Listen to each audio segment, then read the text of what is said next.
பாரத தேசத்தின் மகோனதமான புராண இதிகாசங்களை முழுமையாக அறிந்து கொள்ள சப்ஸ்கிரைப் திலக். என்ன சொன்னாய்? ஆழ்ந்த அகன்ற மலை ஒன்றை அந்த சிறுவன் கையால் தூக்கினானா? ஆம் மன்னவா. இருக்காது, இதை நம்ப முடியாது. கதையளப்பதற்கு ஒரு வரம்பு உண்டு. அவன் மலையை தூக்கிய போது அங்கே நம் ஒற்றர்கள் இருந்தார்களா? இல்லை மன்னா, அன்று நம் ஒற்றர்கள் யாரும் அங்கில்லை. ஒற்றர்கள் இல்லையா? மன்னவா, நமது ஒற்றர்கள் அங்கேயே இருப்பதில்லை. தினமும் இங்கிருந்து சென்று அங்குள்ள நிலவரங்களை உளவறிந்து மாலையில் இங்கு திரும்பி விடுவார்கள். பொறுப்புள்ளவர் பேச்சாகிது. மன்னவா, கொடும் புயலும் மழையும் அதிகம் இருந்தது. யமுனையிலோ பெரும் வெள்ளம். நமது ஒற்றர் படையினரால் அங்கு செல்ல இயலவில்லை. மலையை தூக்கியது எப்படி சொன்னாய்? மன்னவா, அடுத்த நாள் நமது ஒற்றர்கள் அங்கு போன சமயத்தில் கோகுலத்திலும் பிருந்தாவனத்திலும் இதை பற்றியே பேச்சாம். பேசியவர்கள் எல்லாம் கண்ணால் பார்த்தார்களா? ஆம் மன்னவா. மக்கள் மழைக்கு பலியாகாமல் தப்ப பாதுகாப்பான இடம் என்று அங்கு போனார்கள்.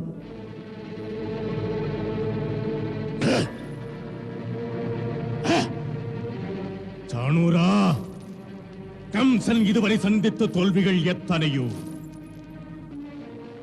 வேதனையின் சுமைகள் வேந்தனாகி என்னை பாதாளத்தில் அடித்து விட்டது. கேட்டது கதையா கற்பனையா புரியவில்லை. ஒரு சிறுவன் பெருமலையை சுண்டு வரலால் தூக்குவதா? என் பிள்ளை பிராயத்தில் கேட்ட கதை. திரேதாயுகத்தின் போது ஆற்றல் மிகுந்த ஆஞ்சநேயன் மலையை ராமபிரானுக்காக பெயர்த்தெடுத்தார். பெயர்த்தவனும் மனிதன் அல்ல, ஒரு வானரன். அது பொய்யா மெய்யா நமக்கு தெரியாது. மன்னவா, அது பொய்யில்லை, மெய்தான். இதுவும் தான். செய்தி கொண்டு வந்த இந்த ஒற்றன் சொன்ன கதை என்ன? சொல்லப்பட்ட கதை. ஊரெல்லாம் சேர்ந்து பொய் சொல்லுமா? சொன்னார்களே. ஏன்? அதுதான் அதில் மர்மம். இந்த தேவர்கள் என்றாலே தந்திரத்திலே வல்லவர்கள். கிருஷ்ணன் என்ற பிள்ளையை பற்றியே ஆயிரம் கதை சொல்லி உங்கள் கவனத்தை அங்கே ஒருமுகப்படுத்துவார்கள். எதற்காக? தங்கள் பிடியை வலுப்படுத்த. அசரீரி வாக்கு சொன்னதற்கிணங்க அந்த விஷ்ணு இங்கே பிறந்திருந்தால், செயல்பட தருணம் வரவில்லை என்றால், அப்படி ஒரு தருணம் வரும் வரையில் உங்கள் பார்வையிலிருந்தே அவனை மறைப்பதற்காக போட்ட திட்டம் இது. தங்களுக்கா தெரியாது? நீங்களே சிந்தியுங்கள். கிருஷ்ணனை மையமாக வைத்து மர்மவலை பின்னப்படுகிறது. எதற்காக தெரியுமா? கம்சனின் கனவிலும் நினைவிலும் கிருஷ்ணனின் நினைவே இருக்க வேண்டும். அவதார விஷ்ணு அவன் வாழும் இடம் உங்களுக்கு தெரியக்கூடாது. நினைவுபடுத்துகிறேன். நட்புரிமையில் பாணாசுரன் சொன்ன பிறகு தாம் கிருஷ்ணனை கொல்வதற்கு வேறு யாரையும் அனுப்புவதே இல்லை. அப்படி ஒரு நிலைமையில் இப்படிப்பட்ட கதைகளை அவர்கள் அனுப்புவதேன்? மன்னா, காளிங்கன் கதை எதற்கு? அதற்கும் மேல் கோவர்தன மலையை சுண்டு வரலால் தூக்க வேண்டிய காரணம் என்ன? திட்டமிட்ட தேவ நாடகங்கள். திக்கு முக்காடி போய் நீங்கள் எப்படி தீர்ப்பேன் எனது பகைவனை என்று கலங்கி புலம்பி புலம்பி அழுது பொறுக்க முடியாமல் மோதி பார்த்து விடுவோம் என்று தேடி பார்ப்பீர்கள். சாணூரன் கணிப்பு ஒரு நாளும் பொய்த்ததில்லை.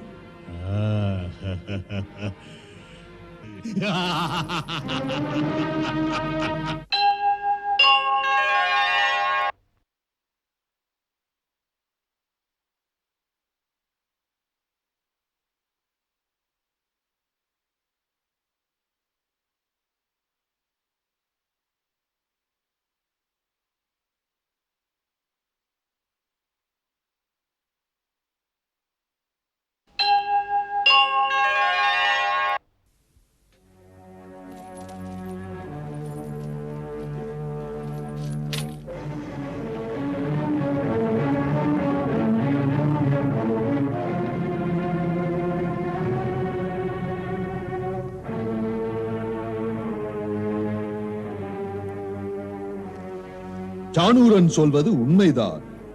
இது விஷ்ணுவின் தந்திரம்தான். அவன் உன்னை குழப்பி விடுகின்றான் நண்பா. சூழ்ச்சி புரியும் ஆண்டவன் என்று நாமெல்லாம் விமர்சிப்பதை இந்த மாயப்பிள்ளை நிரூபிக்கின்றான். எதற்கு? ஆத்திரப்படுத்தி உன்னை அச்சப்படுத்த. சாணூரன் பார்வையும் உன் அறிவு கூர்மையும் எனக்கு புரிகின்றது. புரிந்தும் பிரச்சனை இதுதான். எப்படி அவனை பிடிக்கின்றது?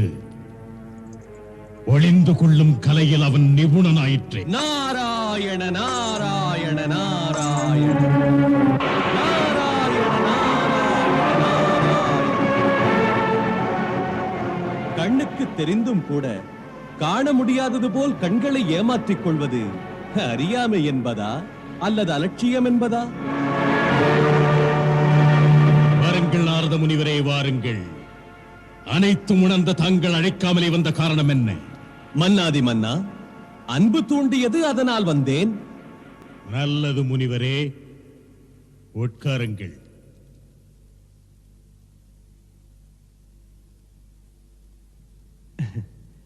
இல்லை அரசே, உல்லாச ஆசனத்தில் என் போன்றவர்கள் அமரக்கூடாது. ஓ, தாங்கள் அமர வேறு இடம் போகலாமா? நான் நிற்க பிறந்தவன் பாணாசுரா. அன்பு தூண்டியது, ஏதோ அதை சொல்லலாம் என்று வந்தேன். சொல்லுங்களேன், பருகிக் கொண்டே கேட்கலாம். ஒற்ற நண்பன் தக்க நேரத்தில் உறுத்தும்படி சொல்வான், உண்மையை சொல்வான், வெறுப்பில்லாமல் சொல்வான். முகவரி தெரியாமல் நீ தேடுபவன் வேறு யாரும் இல்லை, கிருஷ்ணன் என்னும் அந்த பிள்ளைதான் கோகுலத்தில் வளர்பவன்.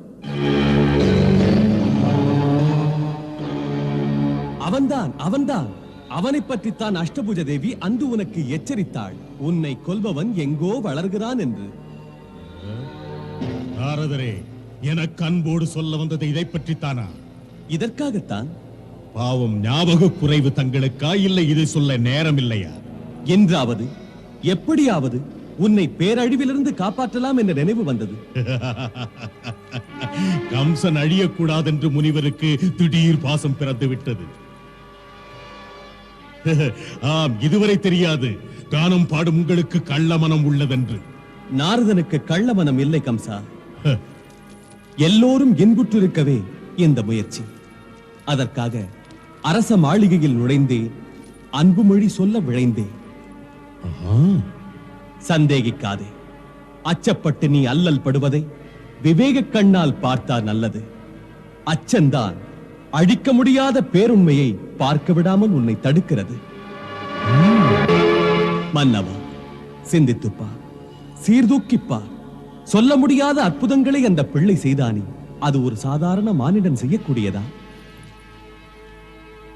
விஷம் கக்கும் காளிங்க பாம்பின் தலைமேல் ஆடத்தான் முடியுமா?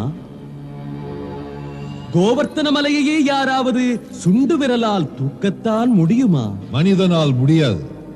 மாயக்கலையின் மேதை தந்திர மந்திரங்களால் அப்படி செய்து காட்டுவான். கண்கட்டு வித்தை பயின்றால் அவன் மாமலையே தூக்குவான்.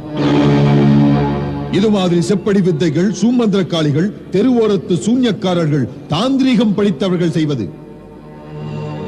ஆம் மன்னவா, அறிவுக்கு பொருத்தமான விரிவுரையை தங்கள் நண்பர் தந்தார். கிராமப்புறம் தானே அந்த கோகுலம். சோற்றை தின்றுவிட்டு சுற்றிக் கொண்டிருக்கும் கிராமத்து மக்களை ஏமாற்றுவது கஷ்டமல்ல. அதனால் தான் ஆண்டவனின் அற்புதங்கள் கிராமத்தில் அரங்கேறுகின்றன. அது நகர்ப்புறத்திலே நடந்தால் இங்குள்ள மந்திரவாதிகள் செப்படி வித்தைகளை இதைவிட சிறப்பாக செய்வார்கள். இந்த பித்தலாட்டங்களை ஏராளமாக பார்த்தவன் நான். பெண்ணோருடன் மோதி பார்க்கும் இனத்தில் பிறந்தவன் கம்சன். நான் பார்க்காத மாயாவி வித்தைகளா? நம்ப முடியாததை காட்டி நம்ப வைத்து ஏமாற்றுவார்கள். பாவம், அவர்கள் வீசும் கணைகள் உலகத்தை புரிந்த கம்சனை நெருங்க முடியாது. நாரத முனிவரே, சந்தோஷமான நேரத்தை கெடுத்து விட்டீர்கள். சொக்குப்படி தூவும் அந்த சுந்தர பிள்ளையின் புகழ் கதைகளை சுமக்கின்றீரே, உமக்கு அதிலே என்ன கிடைக்கும்? முனிவனுக்கு ஆசைகள் கிடையாது. நீங்கள் மாயாவி என்று சொல்பவன் மாயங்களை கடந்த மாதவன்.